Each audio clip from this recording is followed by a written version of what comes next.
Welcome, everyone, to the Tethys Shipyards Strategic Analysis Division. I am Takeshi Yamato, the Yardmaster, joining our host and strategic advisor, the Housecoat Gamer. We're continuing our look through an Interstellar Concordia War of Pacification campaign guide today with the second mission. Promises to Keep. Promises to Keep is a very complex mission, at least by SFC standards.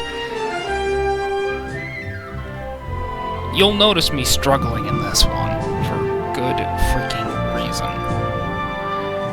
Yeah. Now, let's give a synopsis. That planet is suffering a plague, but the ISC have blockaded the whole thing. To make matters worse, they've accrued micro-explosives throughout the entire system. And you can't get rid of them. The equipment is just too bulky for your ship. What's their solution? Mount it to a freighter. Which means you need to follow that freighter in very close. A range of 150,000 kilometers. A range of 15 in SFC terms.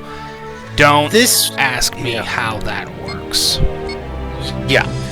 This will require very precise maneuvering from your helmsman.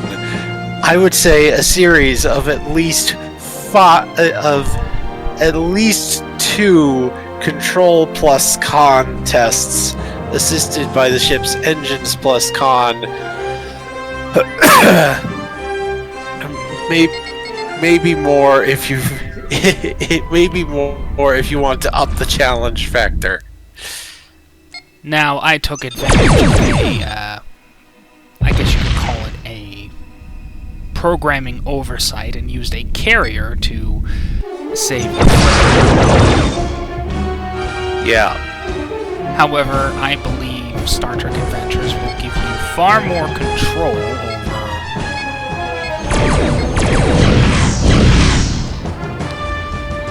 over this. Especially over the freighter, because the freighter's actually going to obey your commands. Unlike here, where it barely does anything except move forward. Yeah. So you'll want your commanding officer to to give commands to your freighter ally. Your weapons officer is going to need to be doing overtime, fending off anything that tries to come after it, and of course, your flight controller / helmsman is going to probably be sweating, having very sweaty palms as he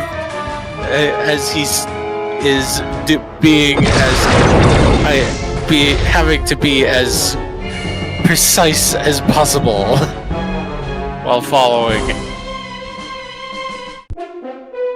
that freighter. Indeed, you can notice my difficulty in keeping up with this goddamn thing. Yeah. He's either overshooting it, or it's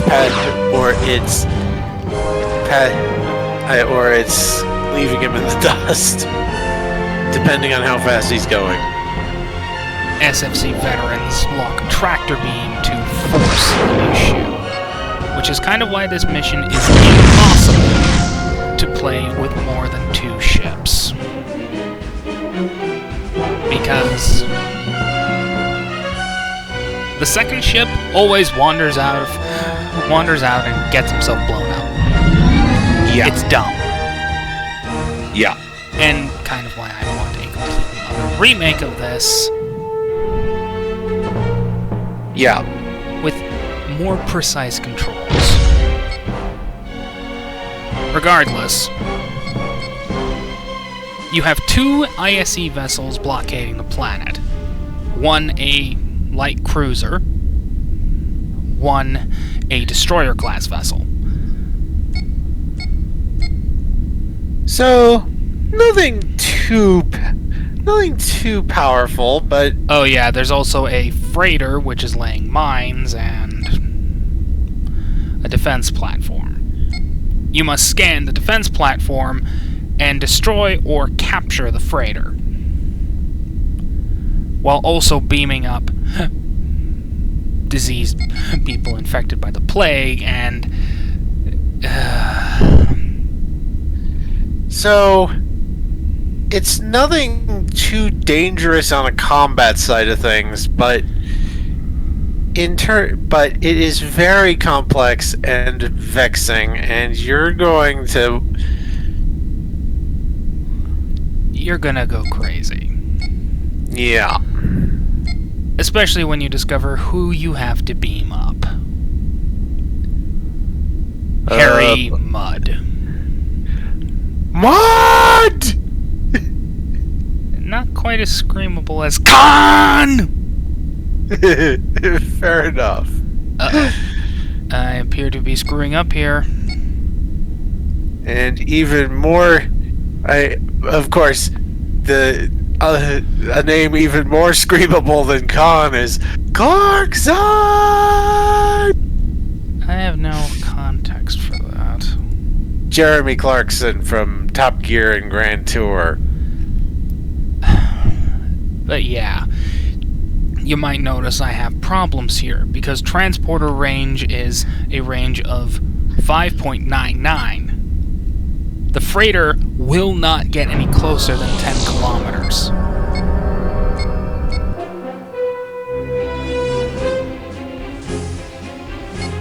So you have to make sure you get close enough to beam down the supplies and beam up patients, while at the same time staying far enough, while at the same time making sure you stay close enough to the freighter. Though, I suppose adventures will probably be a little more flexible instead of, hi, we're just gonna be dumb and screw you over for no good reason. Yeah. Yeah, with Captain's Log, you can do your own variations of this, and for proper adventurers, unless the GM doing this is an utter bastard, they will probably allow you more leeway. Note, GMs, being a bastard is not a good thing. Indeed. Now, I have accomplished part of the mission. Now I have to deal with the mine layer and the defense platform. Now, yeah. I am of the personal opinion that Starfleet Marines, actually all Marines, are kleptomaniacs. Yes. So, in my opinion, my somewhat well-informed opinion, yeah, capturing the freighter will net you more bonus points, as well as capturing the destroyer and the light cruiser. Yeah.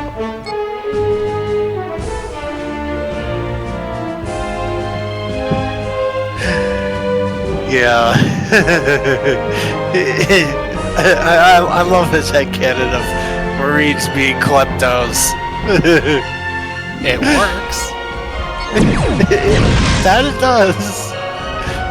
That it really does.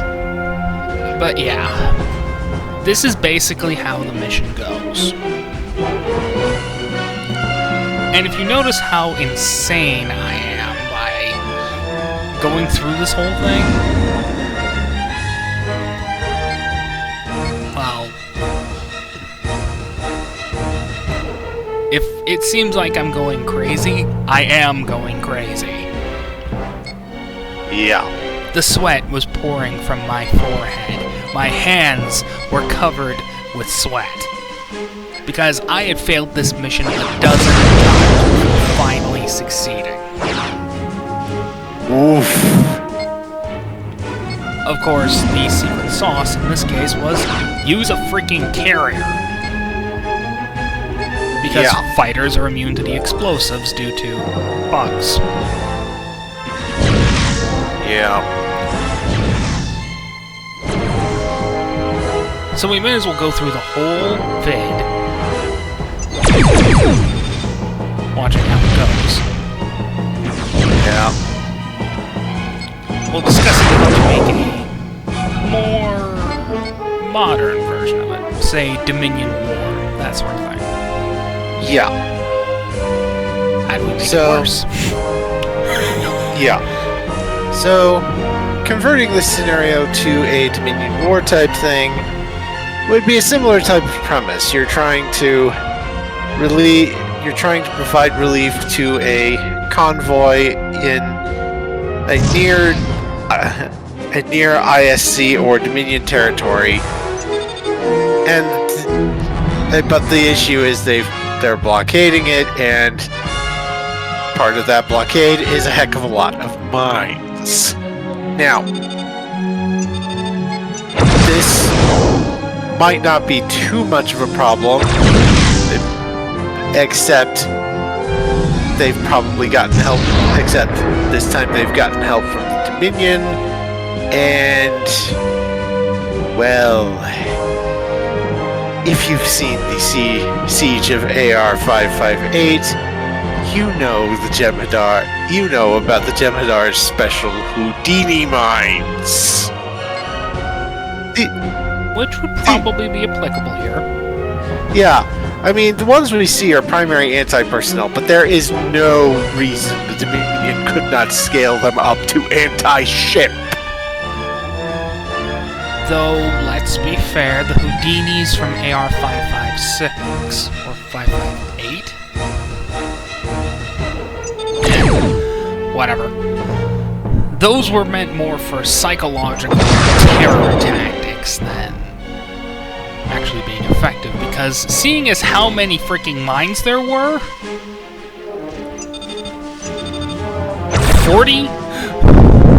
43 people out of 150 still being there? Yeah. I'm sorry, that makes no sense. They should all be dead. Yeah. I mean, I don't want to be disparaging, but they really should be dead.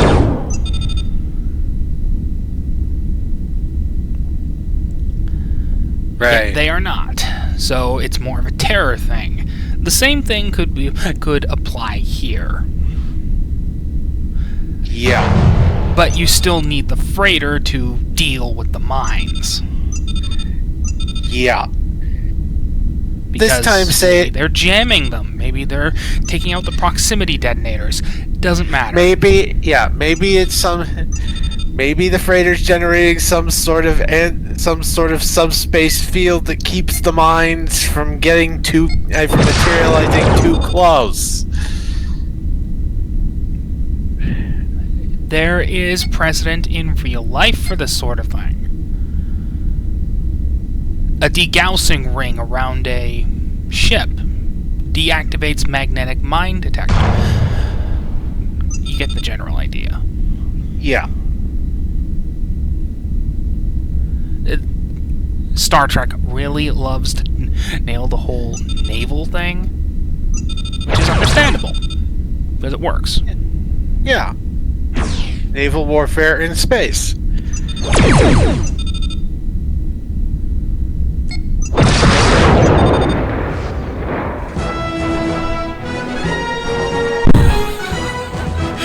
I hated this mission. Yeah. I really looked forward to the better stuff. Now,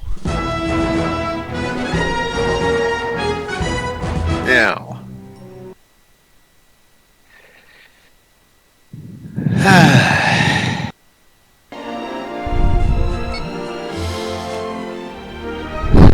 that is basically how this goes. Yeah. And if you want to make a version of it, just make it difficult but fair. Yeah.